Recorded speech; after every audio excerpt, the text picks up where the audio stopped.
Check. Mic check.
Yes, Dr. Sena.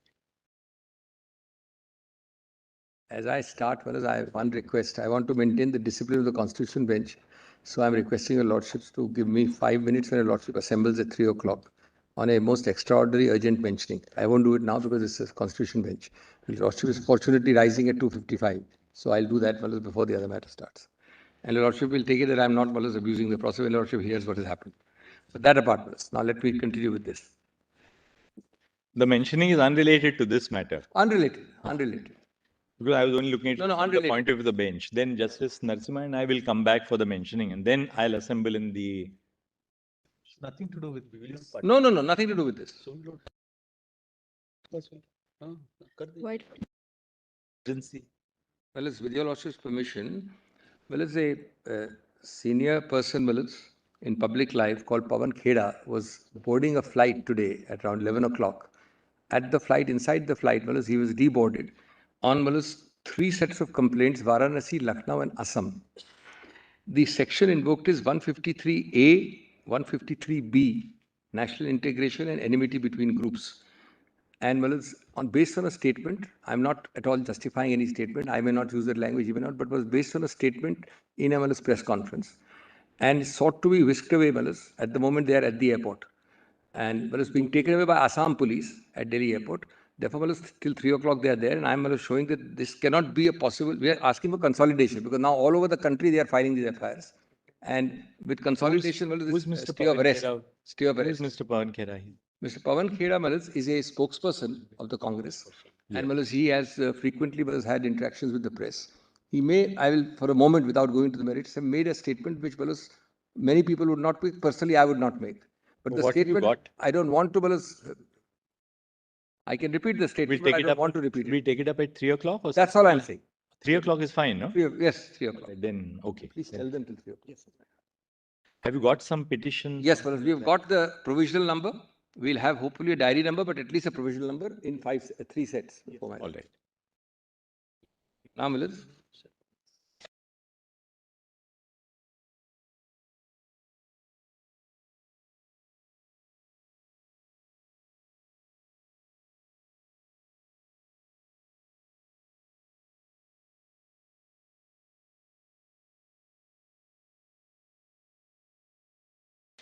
Your lordships put that question just on rising. So let me answer, ABCD, that particular question. I'll continue with my sequence after, but lordship put that question, that had you allowed possibly the 30th vote to have worked itself out or other things, then your lordship would have had, so to say, an actual test.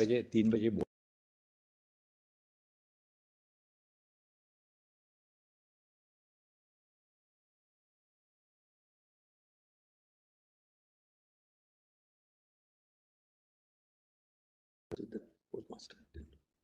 Didn't come with the courtmaster. Now, Miliz, so therefore, you should have allowed that to happen, and then we would have had some idea, is what your lordship put in a nutshell. Miliz, there are 5 very interesting answers to it. Directly to your lordship, very important query. And Miliz, a related query of Justice Shah at that time. A, Miliz, this act was followed on 30th by the swearing in along with BJP persons. Just note, I'll make the point in a minute. Just note, 30th June was the swearing in along with senior members of the BJP. 3rd of July, 3 days later, the direct answer to my Lord's query, not on 30th, I agree. Nothing happened on 30th in terms of the vote. But exactly the same trust vote, if your lordship will call it, or a vote of a virtually identical nature happened at the speaker's election. Now, clearly, there is a whip, there is a direction. You can't vote for the speaker. You are my party, you cannot vote. Voting was done. These 39 odd voted the other way. No proof is required. This is a 2-1B without going into a single fact. I'll give your lordship the judgments. Each of these acts your lordship has already held in judgments to be a direct violation of 10th schedule without any facts required.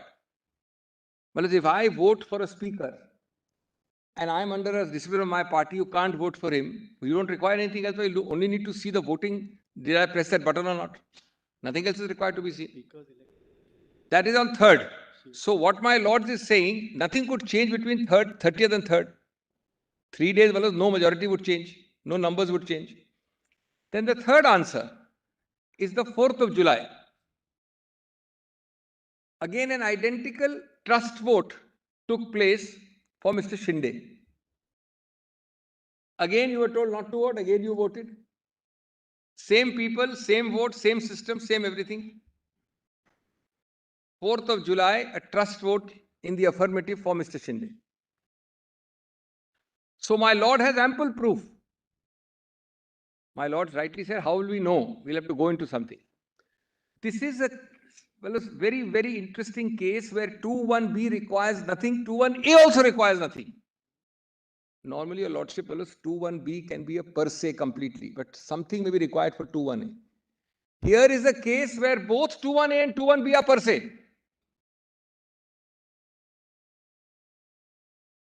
Very rare combination. Fourth reason. So swearing in with the BJP, it's on cameras, everybody sees you. 3rd July speaker's election, 4th July trust vote of Mr. Shinde. Now, what is the fourth reason? Even the acts, if your lordship were to go back, now these are enough. I'm only giving by way of addition. I don't need to go back. I'm now giving your lordship the seemingly contentious issue, seemingly, which is not actually contentious. The seemingly contentious issue, which is not contentious, is that on 21 and 22nd of June, you did not attend a meeting despite a direction in writing. Please attend the meeting. The direction is on record. Your non-attendance is on record, admitted. My lord will now look at it in demurrer. I'm trying to make it as simple as possible. No investigation, no inquiry, no evidence. Just look at it in demurrer. Second event is that you went with the BJP and others to meet the governor on 30th June. That's also admitted. It's on record, in the press, on photographs, on press reports. Admitted, no evidence required.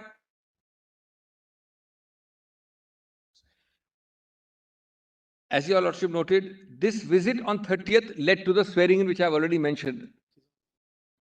Now, which of these will not fall foul of 2(1)A, forget 2(1)B, Malus. 2(1)B is more per se. Malus, what can be the defense? I'm asking myself hypothetically, Malus. Your lordship will also see the practical. Yes. I mean, what can be the defense? That these photographs are forged, all the media is forged. I was in Malus, Timbuktu, I never went to the governor's house. That can be a valid defense. Nobody's taken the defense, you can't. Now note two more interesting things, brothers. Rana, para 48.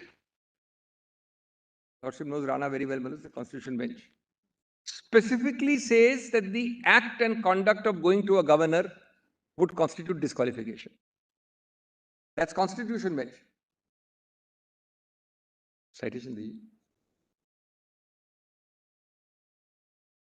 2007 4 SCC 270 PDF page 834 of the first compilation. It was read yesterday. Read.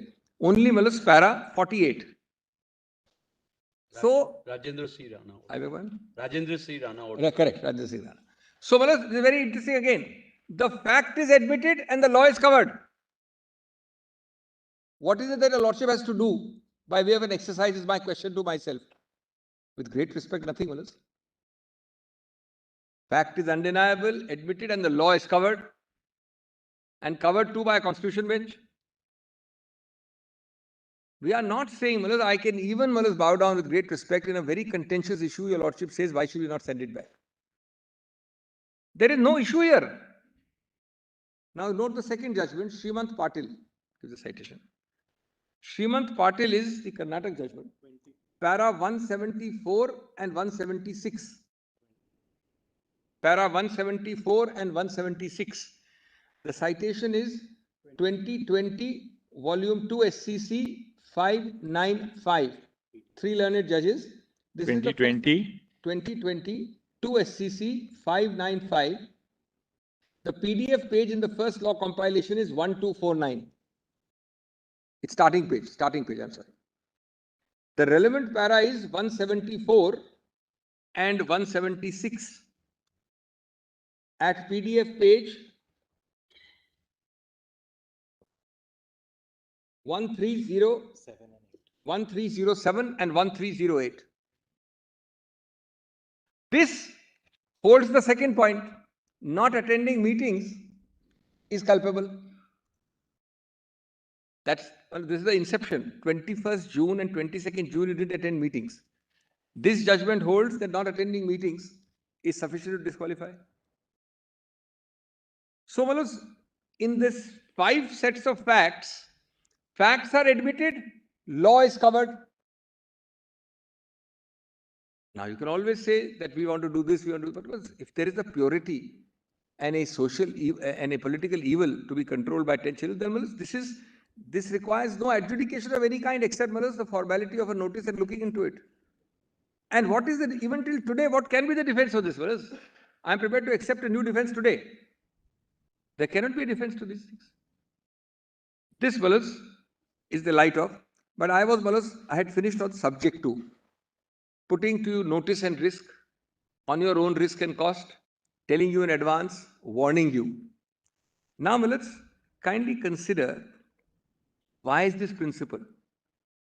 It is, for what the phrase my Lord is used time and again, the majesty of the law.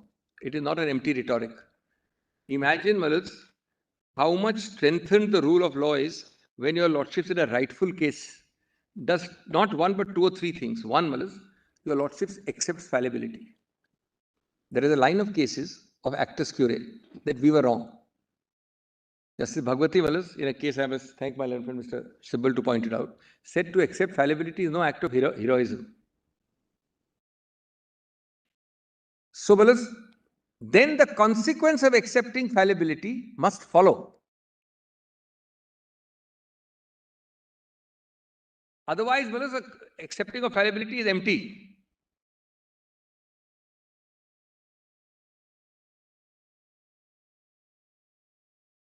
So, your lordship is now coalescing these principles, actus curiae, ibi ius, etc.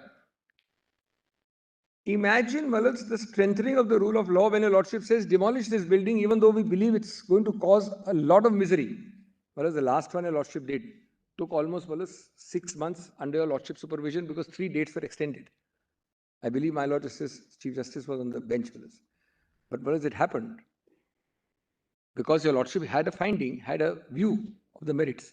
And your lordship said, restoration of status quo ante is vital for the necessity for the majesty of law. Now, just see 2 striking examples in the 10th schedule when your lordships did this. We have talked about, but we haven't shown that actual para. Will tell lordships against what odds your lordship still said, no, we must uphold the law. Navam Rebia first and Rajendra Singh Rana second. And this is not at all an upholding of Navam Rebia. We are challenging Navam Rebia on the sole point of disabling.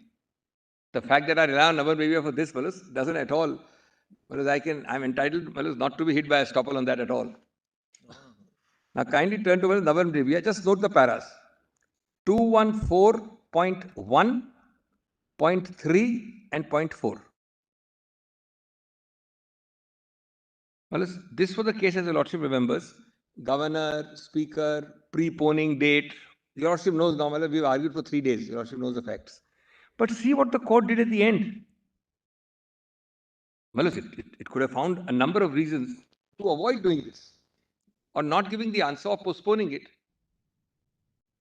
Deciding not to decide is also a form of adjudication.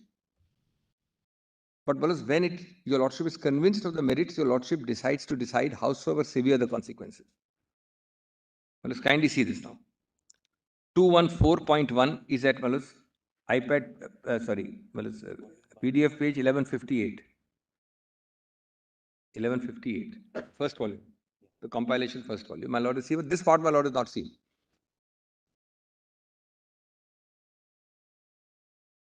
This alone vindicates the rule of law. This alone vindicates the strength of the court system, not only the apex court. And this sends a clear message that howsoever high or whatever the consequence, the consequence must flow if your lordship is convinced.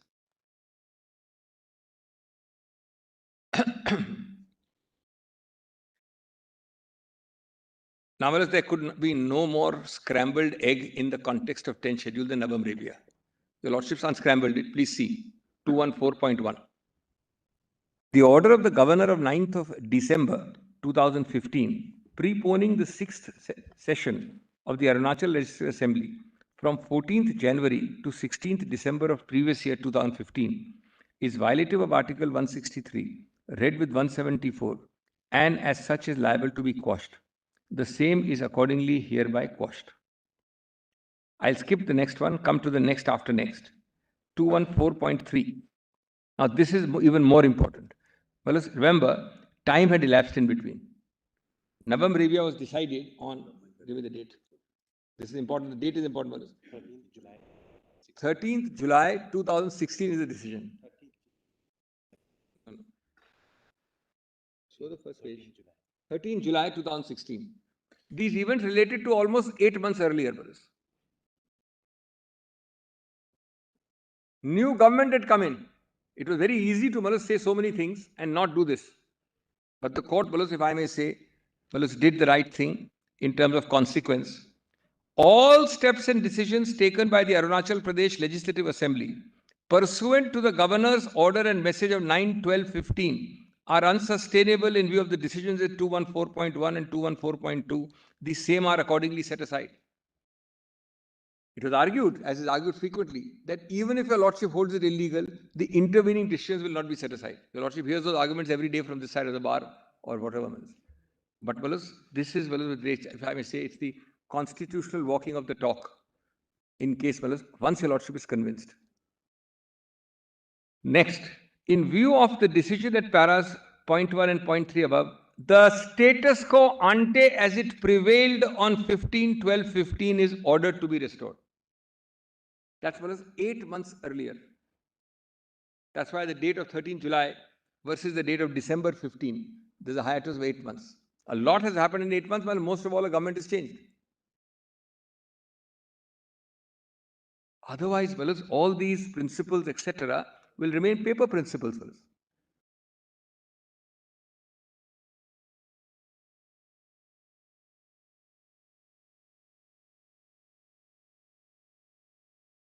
Now, in Rajendra Singh Rana, the matter was more directly addressed as a juristic principle about you decide or send it back to the speaker. So that's my next case. Rana is 2007 4 SCC 270. First bunch compilation of case law, PDF page 834. And I will read, with the Lordship's permission, paras 12, 44, 45, and 52, 53. It has nothing to do with the law. It is to do with once the Lordship is convinced, what is the consequence? It's ibi jus, ibi remedium. It is actus cure. It is consequence. It is subject to. It is warning. All that is the point I'm reading on. What page did you say was that, please? The page starts, the judgment starts, para 12 is at PDF page 849. 834, the case starts.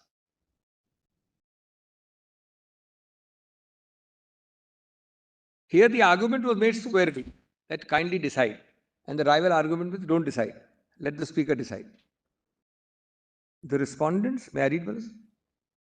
The respondents in the writ petition, the MLAs constituting 37 BSP members who left the party, are the appellants in all the appeals, except the appeal arising out of the special leave petition filed by the writ petitioner Moria. Whereas the respondents in the writ petition, challenging the decision of the majority of the bench, remitting the matter to the speaker, the writ petitioner in his appeal challenges the order of remand to the speaker. The writ petition says order of remand made by the majority on a plea that on the pleadings and the material available, the High Court ought to have straightaway allowed the petition filed by the writ petitioner for disqualification of the 13 MLAs. So squarely the issue is joined. Now come to 43. Sorry, 44, I think. 44 at page 865.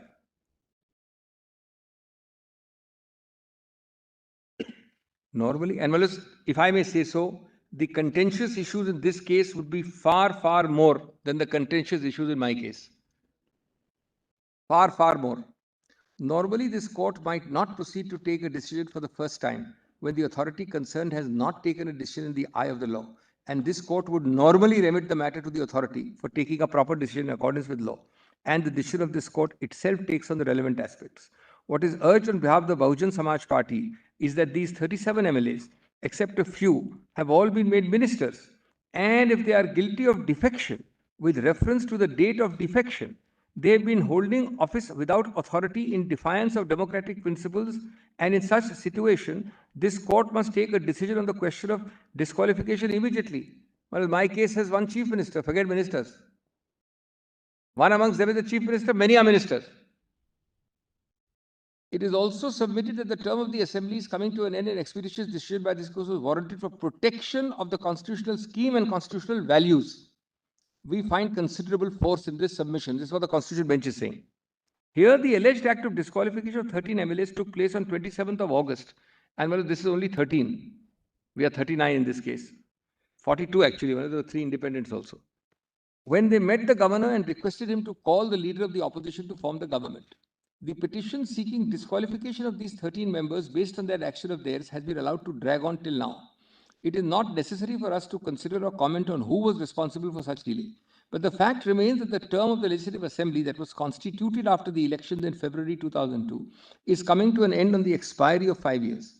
A remand of the proceeding to the Speaker or our affirming the order of remand passed by the High Court would mean that the proceeding itself may become infructuous. But it may not become infructuous, but it will be great delay. Great delay, and fruits would be enjoyed for even one more second is bad enough. Here, fruits will be enjoyed for months and years. We may notice that the question of interpretation of 10th schedule, the question of disqualification raised earlier in regard to the members of the prior assembly of this very state, which led to difference of opinion between 2 learned judges of this court, and which stood referred to a constitution bench, was disposed of on the ground that it had become infructuous in view of the expiry of the term of the assembly. They will cite that judgment earlier at the footnote. Para 3 of the 10th schedule has also been deleted by Parliament.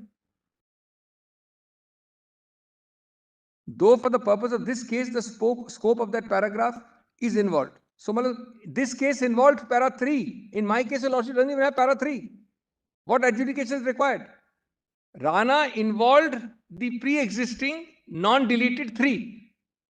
With great respect, considering that if the 13 members are found to be disqualified, their continuance in the assembly, even for a day, would be illegal and unconstitutional. And their holding of the office as ministers would also be illegal, at least after the expiry of 6 months from the date of their taking charge of the office of ministers.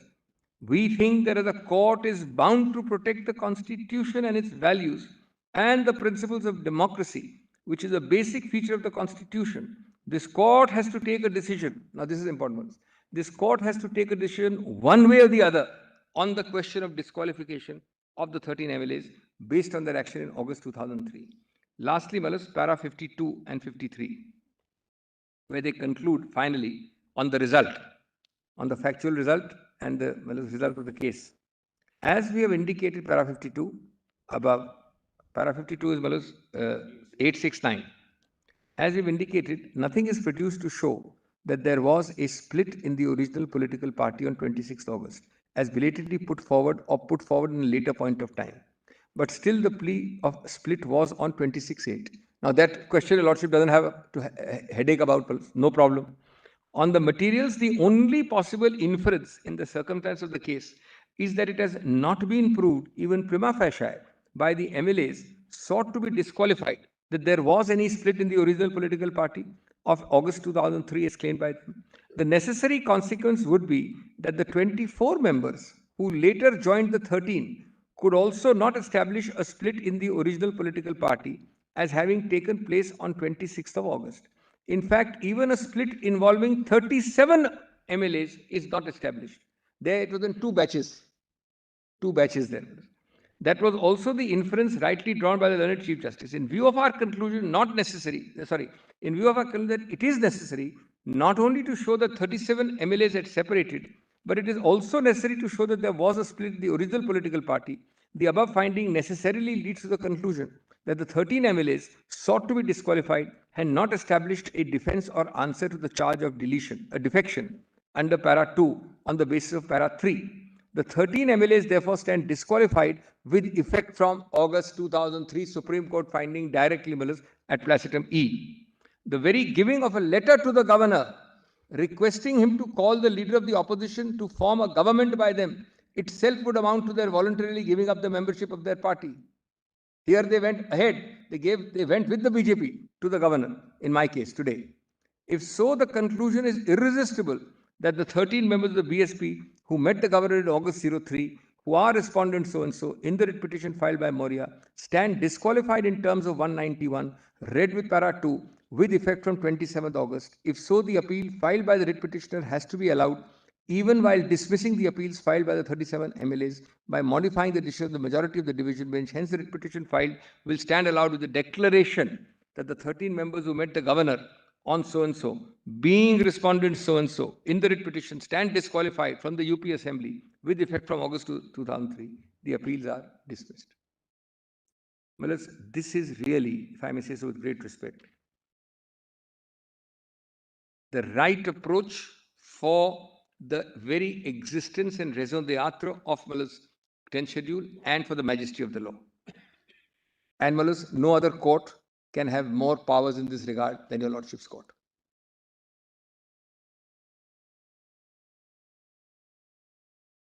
Now, let me turn to some of the quotations. Now it will be more focused in terms of just quoting from some judgments. Kindly take a note, we go to the note now. Kindly take a note I have filed. Already circulated? A3. It's been sent. It's been sent in the night. When you Serial number is how serial number A3. I'm there. It's there.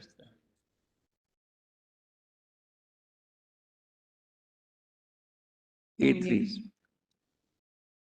It says brief written submission. My name is there. Yes, it is there. Lordship, I put the date for today because there are earlier submissions. This date is today's date, although filed last night, I believe. Submissions.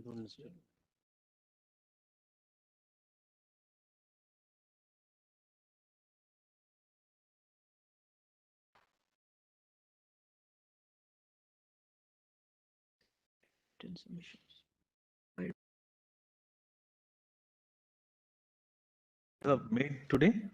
Yes, it covers. So what do I? Except, I'm going to add one or two cases, as I've got only 2 cases, that you also will write in the note itself. Because, the problem is it's a ever incoming wisdom every minute. So,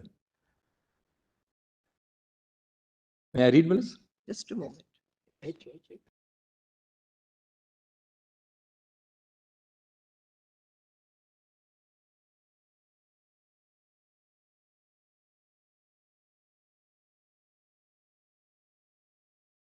Numbering, because they were actually a separate note added on the top. So therefore, there is some numbering issue, but otherwise, you'll actually be able to follow it. Short factual conspectus, the formation of, I'll be very quick in the first part, second part, I'll read it a little more slowly. The formation of a new government on 30th of June was the direct and inevitable result of 2 orders of the court, a negative injunction of 27th of June, not allowing the Deputy Speaker, a positive order of 29th of June, allowing the trust vote to be held. Order dated 29/6 made the following, I have read that quotation, subject to. Subject to necessarily and only means that A, the court issuing is acting in rem, warning that all those who act after the subject to order do so at their own risk and cost. Any consequence, equities, rights or new status quo, this is important one, consequence, equities, rights or status quo created after the subject to order will be liable to be reversed and status quo ante restored, since the court has fairly put everybody on notice in advance. Well, I'll just read this case. This is important, along with a couple of other cases. But first, let me read on this section first. I'll read this Indore case, fellows. It's important. It's a constitution bench. The consequence of change of government happened fundamentally because the speaker was disabled, fettered in the interim from discharging his constitutional duties. The aforesaid disabling with the order of 27th of June was clearly contrary to a 5-judge bench in Quixote. I have read that para, Lordship will remember that, 110. Then, Manoj, it disturbed the co-equal and mutual balance between judicial and legislative organs, the latter represented by the Honorable Deputy Speaker. Contrary to detailed Supreme Court judgments, I have quoted them below, Manoj, they are coming. These are only the bullets, Manoj, giving Lordship the propositions. The orders of 27.6 and 29.6 cumulatively and conjointly were not orders Dr. merely Singh, if you had warned us forewarned us that you've put it down in writing, I wouldn't have been trying my typing skills, I've typed exactly all this that you have mentioned. But well, some of this is not going to be there in terms of answer to my Lord's query. The answers to your Lordship's query would have been oral, therefore. Right. Anyway, so I'll skip. Now, there are two principles here which I have not mentioned orally. I'll skip till J, the Lordship. Come to K, K. Then I'll skip again L and M. K is important. I'm sorry, J and K, both are important. J also. If in fact an illegality has occurred, and especially after fair warning through subject to orders, the court's powers and arms are always long enough to unravel any situation, and fait accompli cannot be a defense. That's the point. Then K is extremely important, was purposive interpretation. Your lordships have interpreted 10th schedule purposively to plug all collateral and subsidiary loopholes also. Directly it is not said, but we find 20 ways of circumventing 10th schedule. Your lordship says, I will interpret purposively to prevent that circumvention. That judgment will come also. The principle of purposive, in light of repeated and comprehensive exhortations by diverse constitution benches and the legislative travaux preparatoire underlying the object behind the 10th schedule and the mischief it sought to remedy, necessitates a purposive interpretation in a holistic perspective to fulfill the true object and spirit of the 10th schedule and not allow it to be rendered a dead letter or an exercise in futility.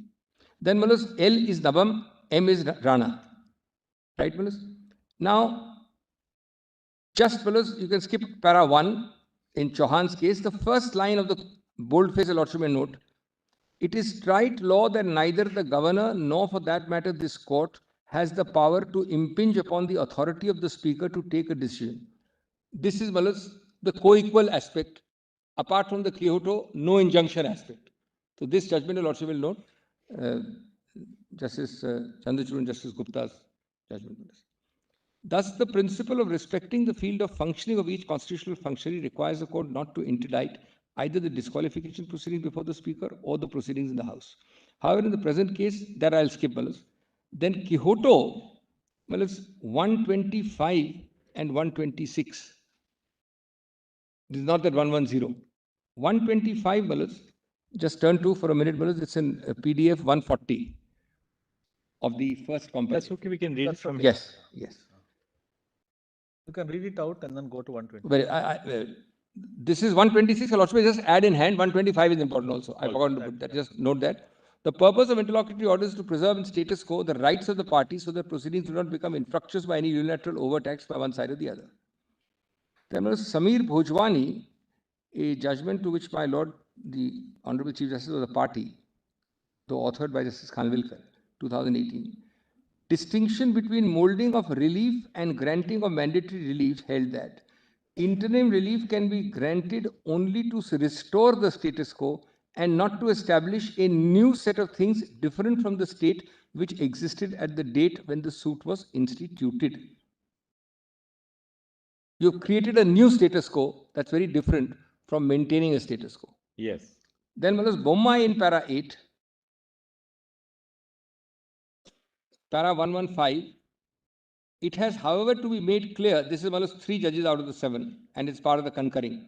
It is, however, to be made clear that the interlocutory relief that may be granted to such challenge to prevent the frustration of the constitutional remedy. It is not to prevent the constitutional authority from exercising its powers and discharging its functions. This is even more important than Quixote. This is the origin of Quixote in the 10th schedule. Bombay was not 10th schedule, but the principle is important. And this is one of 7 judges. No, 9 judges. 9 judges. 9 judges. And this is the principle which Quixote is applied to the 10th schedule. Our conclusion that Justice Savan's judgment is part of the majority, core majority. Our conclusions, therefore, may be summarized under: if the proclamation issued is held invalid, then notwithstanding the fact that it is approved by both houses of parliament, kindly note this, it will be open to the court to restore the status quo ante to the issuance of the proclamation and hence to restore the assembly and the ministry. In appropriate cases, the court will have power by an interim injunction to restrain the holding of fresh elections to the assembly, pending the final disposal of the challenge to the validity of the proclamation to avoid fait accompli and the remedy of judicial review being rendered fruitless. Whereas Mr. Hegde never lived to see this benefit because governments changed twice over by the time Bomai was delivered. But subsequent to that, your lordships will notice that the exercise of 356 has decreased a lot because the lordship has been very prompt from the Bihars, the Rameshwarnaths, the Uttarakhonds, the Jharkhands to the Karnataks. It's the promptitude of the court which has reduced the use and abuse of such articles. Because retribution this way or that way, in terms of judicially deciding it, is quick. In the old days, it used to take time. Now, this Kavita Trehan is the actus curiae principle. I'll not go to it, just read the quotation. In regard to the law of restoration of loss or damage caused pursuant to judicial orders, they quote the Privy Council, one of the first and highest duties of the court is to take care that the act of court does no injury to any of the suitors. And when the expression the act of court is used, it does not mean merely the act of the primary court or intermediate court of appeal, but the act of the court as a whole, from the lowest which entertains to the highest which finally disposes of the case.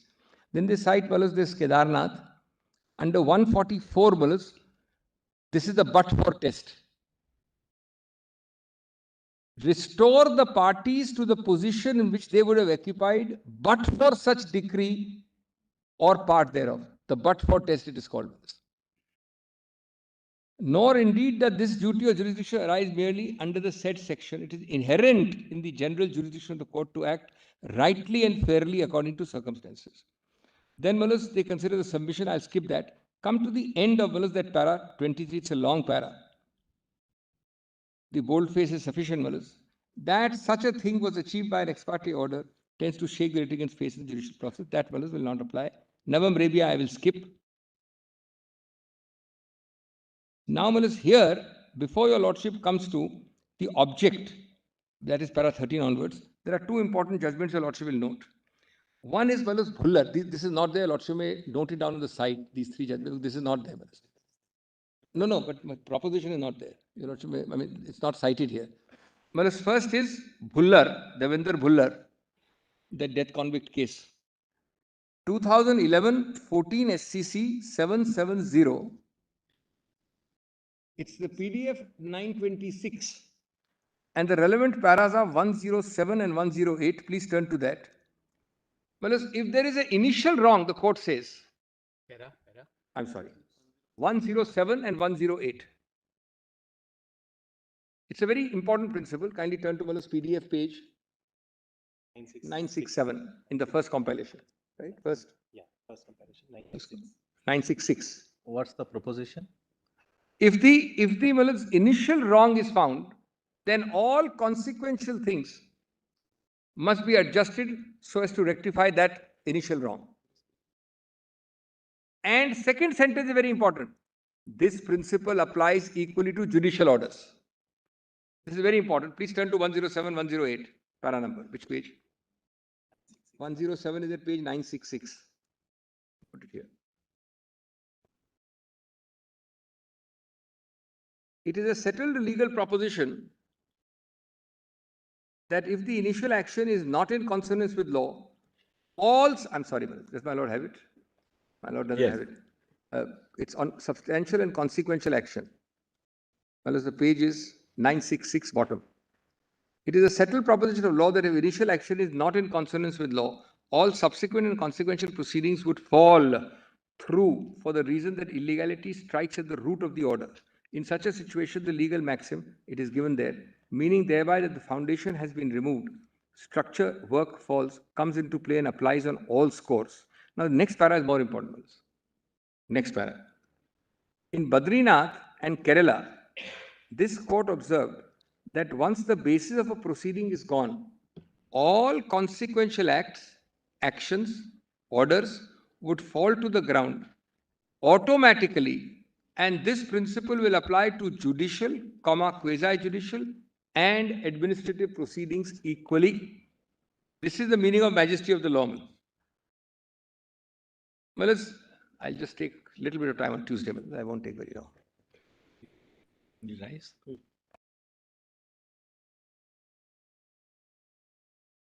On Tuesday. Very deeply applied.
ये नया maintenance head Indeed से higher किया था?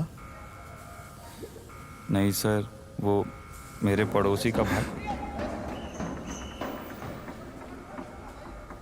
अगली बार Indeed से higher करना। Indeed sir. Constitution has become exceedingly important.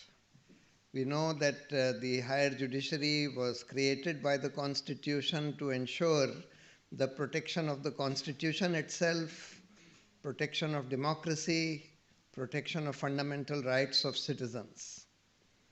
And in the current climate where a lot of these values are threatened, the judiciary, the higher judiciary, is supposed to and expected to play an even more critical and important role. And it is in this context that appointments to the higher judiciary become exceedingly important And we have been seeing in the recent past that this government has been stalling many appointments which have been recommended by the collegium. As you all know, the law laid down by the Supreme Court about judicial appointments is that the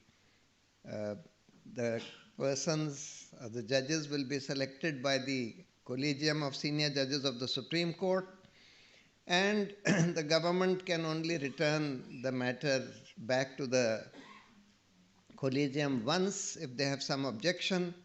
Thereafter, if it is unanimously reiterated, those persons have to be appointed. But what we have been seeing is that appointments are being stalled because the government doesn't respond to the recommendations. Even if it responds after some time and the recommendations are unanimously reiterated, often the appointments are not made, the notifications are not issued. And also there is segregation of the recommendations so that people who were supposed to be senior are made junior in that process, who were supposed to be senior according to the recommendations of the collegium. There is also a concerted attack on the collegium system by the government and its cohorts, and this attack has got some takers among the public, and the takers are also there because even the collegium system has had its problems, still has problems which need to be rectified. And there is, of course, the larger debate about what can be the best and ideal system. So we have we have organized the seminar in order to discuss all these three issues. So the first session is about how the government is stonewalling recommendations of the collegium. The second session is about how the collegium system can be improved by making it more transparent and better suited for recommending the right judges and avoiding the kind of nepotism that one sometimes sees in collegium selections. And the third session is about what should be and could be the best system or the best process for selecting judges in this country. And thereafter there is a last session on questions that people might have, discussions, and a resolution. We have a very, very impressive